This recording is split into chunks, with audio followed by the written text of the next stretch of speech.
Hingga kini KPU Provinsi Bali belum menerima dana penyelenggaraan pilkada tahap ketiga.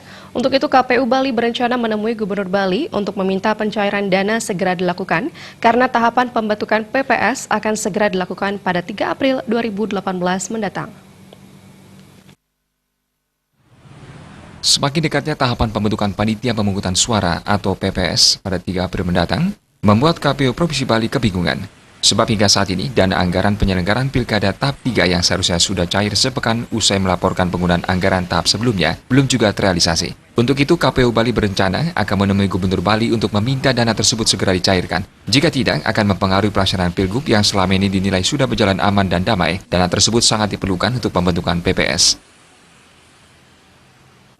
Terakhir, kami sudah bersurat kepada Gubernur Bali untuk memohon audiensi.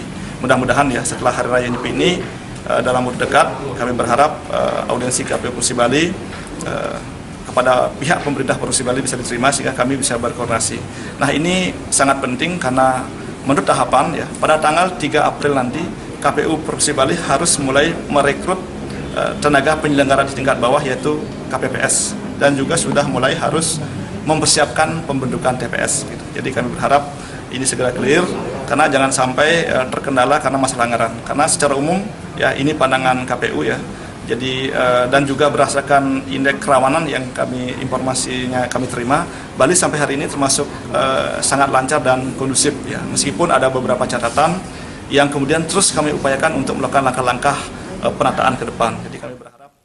Ditambahkannya, KPU Bali juga sudah bersurat ke sejumlah instansi diantaranya KPU Pusat, DPR RI, dan lembaga lain guna membantu proses pencairan anggaran tahap ketiga tersebut. Dewa KDW Arsa Raka Sandi memberikan catatan bahwa KPU Bali juga memperhatikan masukan sejumlah pihak yang meminta pengurangan anggaran dengan mengevaluasi kembali atau mengurangi anggaran-anggaran yang tidak diperlukan. Rai Swantara, Bali TV.